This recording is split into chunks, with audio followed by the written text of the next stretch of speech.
Raj TV நேயர்களுக்கு வணக்கம். மறுபடியும் உங்களுக்காக ஒரு குட்டி கதையோட வந்திருக்கேன். கேட்போமா? ஒரு ராஜ்யத்தில் ஒரு மந்திரி. அந்த மந்திரி ரொம்ப ஞானமுள்ள மந்திரின்னு பேர் போனவர்.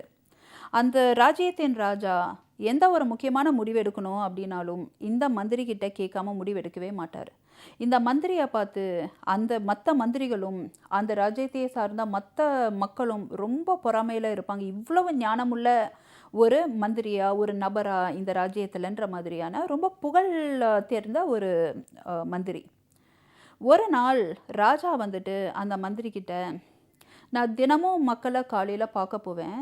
அப்போது உன்னுடைய பையனையும் நான் பார்ப்பேன். ஆனால் நீ ரொம்ப புலமையான ஞானமான ஒரு மந்திரி, ஒரு நபர். ஆனால் உன்னுடைய சிறுவன் மட்டும் வடிகட்டின முட்டாளாவே இருக்கான். அப்போ உடனே இந்த மந்திரி, எதனால் அப்படி சொல்கிறீங்க ராஜாவே அப்படின்னு கேட்குறாரு. அதுக்கு அந்த ராஜா சொல்கிறாரு, தினமும் நான் காலையில் மக்களை பார்க்க போகும்போது உன் பையன்கிட்ட பார்த்து, வெள்ளி காசு வந்துட்டு விலை மதிப்புள்ளதா, இல்லை வந்துட்டு தங்க காசு வந்துட்டு விலை மதிப்பு அதிகம் உள்ளதான்னு கேட்பேன். உன் பையன் எப்பொழுதுமே வெள்ளி காசு அப்படின்னு சொல்லிக்கிட்டு போய்கிட்டே இருப்பான். இந்த நாள் வரைக்கும் வெள்ளி காசுன்னு மட்டும்தான் சொல்லிட்டு இருக்கிறான். அதிலிருந்து எனக்கு வந்துட்டு ரொம்ப பரிதாபம் ஆயிடுச்சு உன் குடும்பத்தை பார்த்து. உன்னுடைய ஞானம் உன்னுடைய பையனுக்கு கிடைக்காம போயிடுச்சு, அவன் அடிமுட்டாளாக வளர்ந்துட்டு இருக்கானே அப்படின்னு சொல்லும்போது, இதை கேட்டால் மற்ற மந்திரிகள் இந்த ராஜாவுடைய பேச்சை பார்த்துட்டு ரொம்ப ஏளனமாக இந்த ஒரு மந்திரியை பார்த்து சிரிக்கிறாங்க. ஏன்னா அவங்களுக்கு ஆல்ரெடி ஒரு பொறாமை. இந்த ராஜாவுக்கு வந்துட்டு இவர் தான் ரொம்ப ஒரு ஃபேவரட்டான ஒரு பெட்டான ஒரு மந்திரி அப்படின்றதுனால அந்த மந்திரிக்கு ஒரே அவமானம். அன்றைக்கி சாயங்காலம் வீட்டுக்கு போயிட்டு அந்த மந்திரி தன்னுடைய மகனை கூப்பிட்டு, மகனே, தினமும் ராஜா உன்னை சந்திக்கிறாரா? அப்படி சந்திக்கும்போது தங்கமோட வெள்ளி தான் வந்துட்டு விலை உயர்ந்ததுன்னு சொல்கிறியா அப்படின்னு கேட்குறாரு.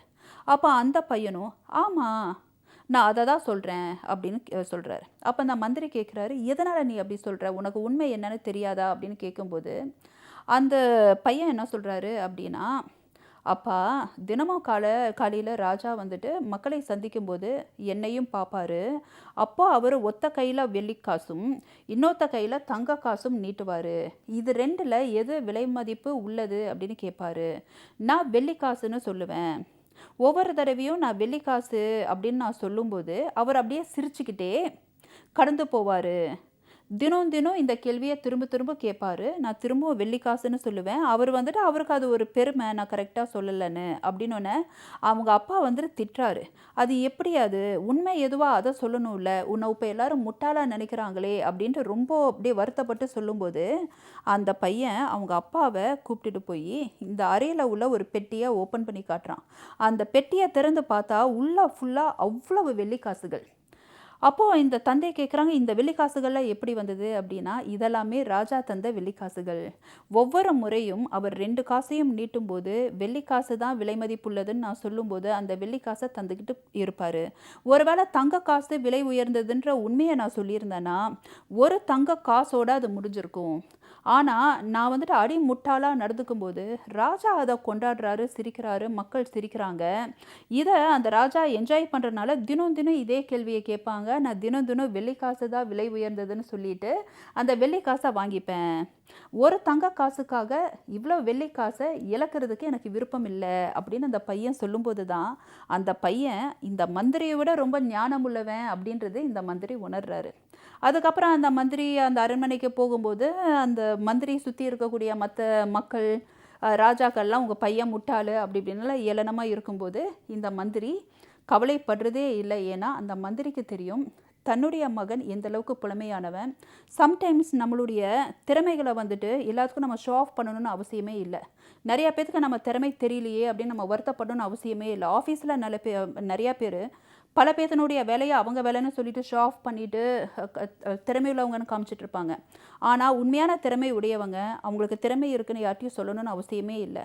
கரெக்டான புலமை வாய்ந்த அந்த ஒரு ஸ்கில்டு மக்கள், திறமையான மக்கள் எங்கே ஒளிஞ்சிருந்தாலும் அவங்களுடைய திறமையை நல்லா அழகாக கண்டுபிடிக்க முடியும். அதனால் உங்களுடைய திறமைய வெளிய பெருசா ஷோ ஆஃப் பண்ணி நீங்க காட்டணுன்ற மாதிரி நினைக்காம, உங்களுடைய திறமை உங்ககிட்ட இருக்கு அப்டின்னா, மத்தவங்க அத புரிஞ்சுக்காம ஏளனம் பண்றாங்கன்னா வருத்தப்படாதீங்க. உங்க திறமையை புரிஞ்சுக்கக்கூடிய மனிதர் வருவாங்க. அவங்க தான் ஒரு வொர்த்தியான ஒரு பெர்சன் நீங்க யாரு அப்டின்னு நிர்ணயிக்கிறதுக்கு. இந்த கதை உங்களுக்கு பிடிச்சிருக்கும்னு நம்புறேன். மறுபடியும் ஒரு குட்டி கதையோடு நாளை சந்திக்கிறேன். நன்றி, வணக்கம்.